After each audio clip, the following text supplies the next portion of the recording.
बिस्मिल्लाहिर्रहमानिर्रहीम। अस्सलाम वालेकुम माय केमिस्ट फैमिली। ये है आपका favourite channel your free academia. उन बच्चों का चैनल जो केमिस्ट्री समझकर पढ़ना चाहते हैं। रट्टे वालों के लिए है कोई और चैनल। सब बोलें 10 time my passion my chemistry.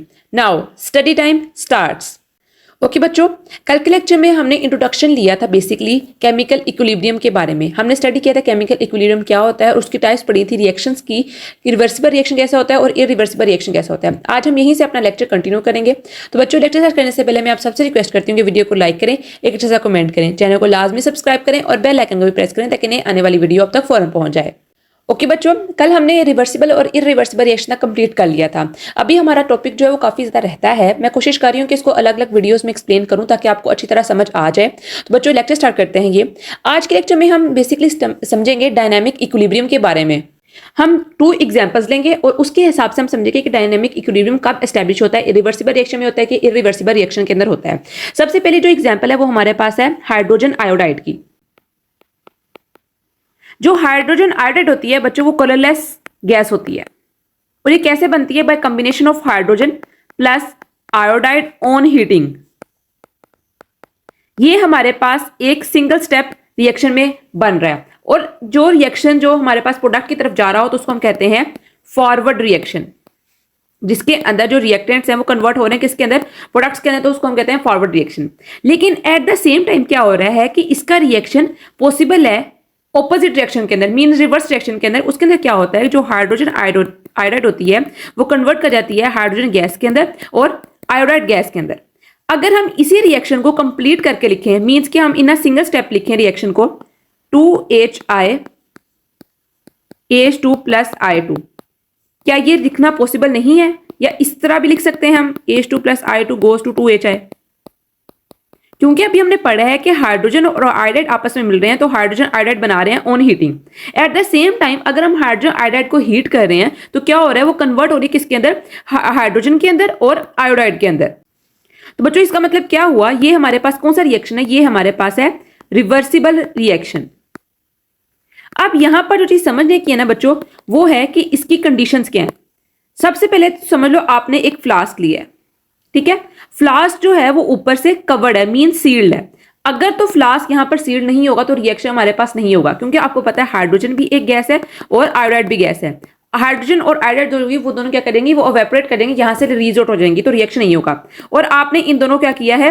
Heat किया। जब आपने हीट किया तो हमारे पास इन टर्न क्या बना है? एक और फ्लास्क के अंदर हाइड्रोजन आयोडाइड बन चुकी है, ठीक है? यहां पर उन्होंने शो आपको इसलिए किया है डिफरेंट फ्लास्क, ताकि आपको समझ आ जाए कि रिएक्शन कैसे प्रोसीड कर रहा है, कि जिसके अंदर हाइड्रोजन और आयोडाइड आपस में मिल रहे हैं और हाइड्रोजन आयोडाइड बन रहा है, लेकिन ये सब कुछ एक ही फ्लास्क के अंदर हो रहा है। अगर तो हमारे पास क्या हो, ये फ्लास्क ऊपर से कवर ना हो, मीन सील्ड ना हो, तो क्या होगा कि हाइड्रोजन भी बाहर निकल जाएगी और आयोडाइड भी बाहर निकल जाएगी। और हाइड्रोजन आयोडाइड जो बनेगी वो क्या बनेगी? वो बाहर निकल जाएगी और अंदर तो बनेगी नहीं फ्लास्क के अंदर। तो हमने क्या कंडीशन अप्लाई की है? हमने ये देखा है कि हमने ऊपर से इसको सील्ड कर दिया ताकि हमें पता चल सके कि रिएक्शन किस डायरेक्शन में जा रहा है, रिवर्सिबल है कि इरिवर्सिबल है। और यहां पर जो चीज नेक्स्ट समझने की है वो ये है इनका कलर। जो हाइड्रोजन होता है बच्चों, क्या होता है? वो कलरलेस गैस होती है, जबकि आयोडीन क्या होती है? In purple colour. जब हाइड्रोजन और आयोडाइड आपस में मिलते हैं तो वो एक कलरलेस गैस बनाते हैं, ठीक है? मींस हाइड्रोजन आयोडाइड एक कलरलेस गैस है। लेकिन एट द सेम टाइम जब हम हाइड्रोजन आयोडाइड को हीट कर रहे हैं तो वो कन्वर्ट हो रही है किसके अंदर? हाइड्रोजन के अंदर भी कन्वर्ट हो रही है और आयोडाइड के अंदर भी कन्वर्ट हो रही है। तो मींस कि एक ही स्टेप के अंदर दोनों ये रिएक्शन हो रहे हैं, तो हम इस तरह के रिएक्शन क्या कहते हैं? इसको हम कहते हैं रिवर्सिबल रिएक्शन। अब बच्चों, आपकी बुक के अंदर 2 पॉइंट्स लिखे हुए हैं, कॉम्बिनेशन का वर्ड लिखा हुआ है और डीकंपोजिशन का वर्ड लिखा हुआ है। इसके बारे में इतनी डिटेल समझना जरूरी नहीं है क्योंकि ये सिंपल सा कॉन्सेप्ट है। कॉम्बिनेशन के अंदर क्या होता है? 2 डिफरेंट सब्सटेंसेस जो होते हैं वो आपस में कंबाइन करते हैं और एक सिंगल प्रोडक्ट फॉर्म करते हैं, इसको कहते हैं कॉम्बिनेशन। एग्जाम्पल किसका उन्होंने दी है? हाइड्रोजन और आयोडाइड आपस में मिल रहे हैं ऑन हीटिंग और क्या बना रहे हैं? एक प्रोडक्ट, सिंगल प्रोडक्ट, उसको कहते हैं कॉम्बिनेशन। और डिकम्पोजिशन के अंदर क्या होता है कि एक सिंगल जो सब्सटेंस होता है वो स्प्लिट अप होता है अपने कॉन्स्टिट्यूएंट्स मॉलिक्यूल या सब्सटेंसेस के अंदर। कैसे? 2 हाइड्रोजन आयोडाइड के मॉलिक्यूल्स हैं वो स्प्लिट अप हो रहे हैं हाइड्रोजन के अंदर और आयोडाइड के अंदर। ये एग्जांपल है किसकी? डिकम्पोजिशन की। सेम इसी तरह उन्होंने हाइड्रोजन आयोडाइड के साथ आपकी बुक में एक्सप्लेन किया हुआ है, आप वहां से इसको देख के चेक कर सकते हो। उसके बाद बच्चों, मोस्ट इंपोर्टेंट जो एग्जांपल है वो है कैल्शियम कार्बोनेट की। CaCO3 को कहा जाता है कैल्शियम कार्बोनेट। कैल्शियम कार्बोनेट का अगर हम जनरल रिएक्शन चेक करें तो वो किस तरह होता है? उसके अंदर कैल्शियम ऑक्साइड मिलता है किसके साथ? कार्बन डाइऑक्साइड के साथ और बनाता है हमारे पास कैल्शियम कार्बोनेट।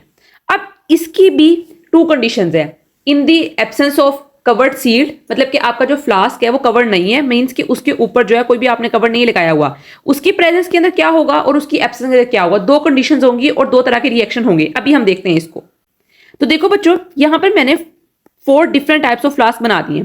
अब जो हमारे पास फर्स्ट 2 फ्लास्क हैं वो क्या है, वो अनसील्ड है, मींस के अनकवर्ड है, हमने इसके ऊपर कोई भी ढक्कन वगैरह नहीं रखा। लेकिन जो लास्ट 2 फ्लास्क है उसके ऊपर हमने क्या कर दी है, कवरिंग कर दी है। ठीक है, ये कवर हो गया इसके ऊपर।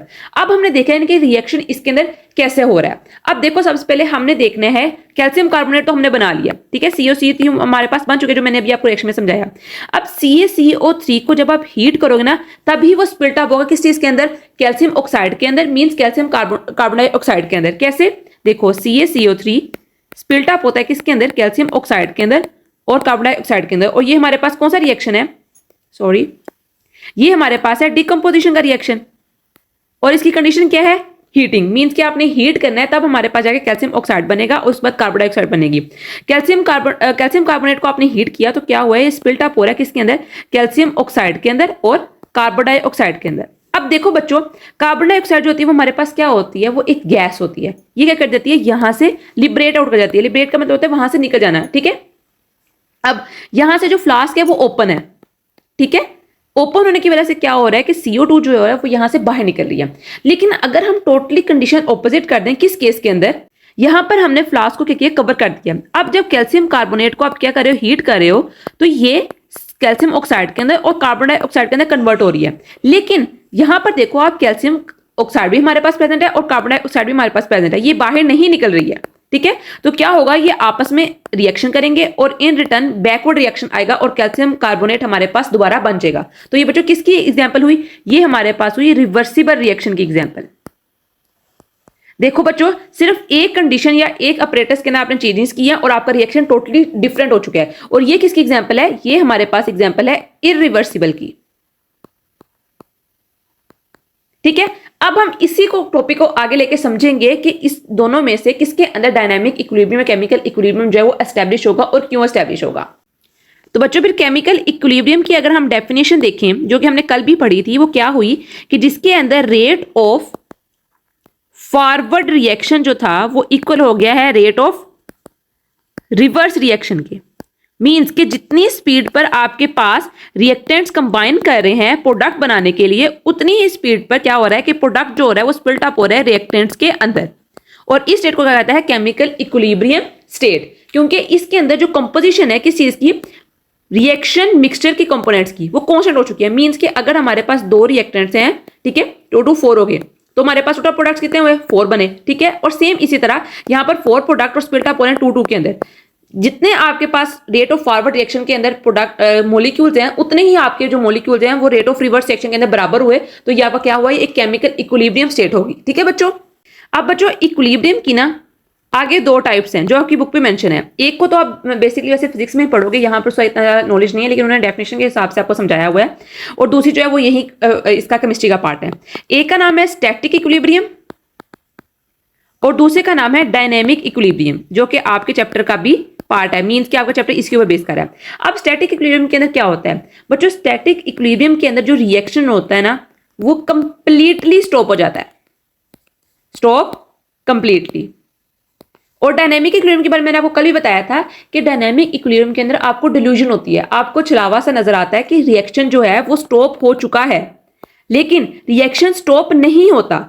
रिएक्शन में बेसिकली क्या होता है कि जितने आपके पास रिएक्टेंट से मिलके प्रोडक्ट्स बन रहे हैं, उतने ही आपके पास क्या हो रहा है, प्रोडक्ट से मिलके रिएक्टेंट्स बन रहे हैं। स्टैटिक इक्विलिब्रियम जो बच्चों बेसिकली होता है, ये होता है फिजिकल स्टेट्स के अंदर या फिजिकल फिनोमेना आप कह सकते हो इसका, ठीक है। आज की बुक पे जो एग्जांपल है वो आपकी बुक पे दी हुई है बिल्डिंग की। मींस कि आप बिल्डिंग जो है वो एक मोशन में खड़ी है, मींस कि वो स्टैंड है, एक जगह पर स्टिल है। अब स्टिल के अंदर क्या हो रहा है कि उसके ऊपर कोई भी फोर्स जो है वो एक्ट नहीं कर रही है, मींस कि वहां पर वो स्टिल प्रेजेंट है। तो वहां पर वो क्या चीज है, वो एक स्टैटिक इक्विलिब्रियम के अंदर है। लेकिन डायनामिक इक्विलिब्रियम के अंदर क्या होता है कि जो रिएक्शन होता है वो हो रहा होता है, या कोई भी सब्सटेंस होते हैं वो रिएक्टेंट और प्रोडक्ट्स के अंदर कन्वर्ट हो रहे हैं, प्रोडक्ट्स होते हैं वो रिएक्टेंट्स के अंदर कन्वर्ट हो रहे हैं। डायनामिक का मतलब ही ये है कि इसका मतलब है स्टिल कंटिन्यूइंग, कि अभी तक जो रिएक्शन है वो हो रहा है। इसको आप सिर्फ इस तरह समझ लो कि डायनेमिक इक्विलिब्रियम के अंदर rate of forward reaction is equal to rate of reverse reaction. ये मीन्स कि आपका अगर rate of forward reaction means कि ए और बी जो आपके रिएक्टेंट्स है वो प्रोडक्ट में चेंज हो रहे हैं 2x की स्पीड पर, तो आपका जो रेट ऑफ रिवर्स रिएक्शन होगा मीन्स प्रोडक्ट जो है वो रिएक्टेंट में तब्दील हो रहे हैं किसके अंदर, 2x स्पीड के ऊपर। ये आपका क्या हुआ, ये आपका हो गया डायनामिक इक्विलिब्रियम। ठीक है, आपको लगेगा कि रिएक्शन जो है वो स्टॉप हो चुका है, आप कोई रिएक्टेंट प्रोडक्ट में चेंज नहीं हो रहे, कोई प्रोडक्ट जो है वो रिएक्टेंट में तब्दील नहीं हो रहे, ऐसा नहीं होता। रिएक्शन हो रहा होता है लेकिन आपको डिल्यूजन में ये लगता है चीज, आपको ये लगती है कि ऐसा रिएक्शन जो है कंप्लीट हो चुका है, अब हमारे पास कोई प्रोडक्ट की फॉर्मेशन नहीं होगी। तो बच्चों इससे हमें क्या रिजल्ट मिला, इससे हमें रिजल्ट मिला कि जो रिवर्सिबल रिएक्शन होते हैं वो डायनेमिक इक्विलिब्रियम को अचीव करने में हेल्प करते हैं, क्योंकि रिवर्सिबल रिएक्शन के अंदर क्या हो रहा है कि रिएक्टेंट्स जो है वो प्रोडक्ट्स के अंदर चेंज होते हैं और प्रोडक्ट जो है वो रिएक्टेंट के अंदर चेंज होते हैं। डबल साइड के ऊपर रिएक्शन हो रहा है, मींस के ऑपोजिट साइड के अंदर एक तरफ लेफ्ट हैंड साइड की तरफ रिएक्शन जा रहा है और एक तरफ राइट हैंड साइड की तरफ रिएक्शन जा रहा है, डबल साइड के ऊपर रिएक्शन हो रहा है। तो डायनेमिक इक्विलिब्रियम कभी स्टैब्लिश होगा जब हमारे पास डबल साइड के ऊपर रिएक्शन होगा। इरिवर्सिबल के अंदर तो क्या होता है कि एक तरफ बस एरो जा रहा है, रिएक्शन जो होता है हमारे पास प्रोडक्ट्स में चेंज हो गए हैं तो हमारे पास रिएक्शन स्टॉप हो चुका है। लेकिन डायनेमिक इक्विलिब्रियम तब बनेगा जब हमारे पास जो रेट ऑफ फॉरवर्ड रिएक्शन होता है वो इक्वल होता है रेट ऑफ रिवर्स रिएक्शन के। ओके बच्चों, ये बेसिकली था आपका डायनामिक इक्विलिब्रियम के बारे में। मैंने आपको समझाया कि डायनामिक इक्विलिब्रियम जो होता है वो कैसे एस्टैब्लिश होता है और किस तरह के रिएक्शन में ये एस्टैब्लिश होता है। इसका ग्राफ भी है जो इंशाल्लाह हम कल स्टडी करेंगे। मैं इसलिए आपको नहीं समझा रही हूँ क्योंकि ग्राफ को समझना ना बहुत एक टेक्निक है, तो इस तरह अगर मैं आपको आज ही के लेक्चर में समझा दूंगी तो आपको बिल्कुल भी समझ नहीं आएगी। ठीक है, आप सिर्फ आज जाकर डायनामिक इक्विलिब्रियम के बारे में अच्छी तरह बुक से स्टडी करना और उसके रिएक्शंस को याद करना। तो बच्चों कल मिलते हैं एक नए लेक्चर वीडियो के साथ, तब तक के लिए फी अमान अल्लाह।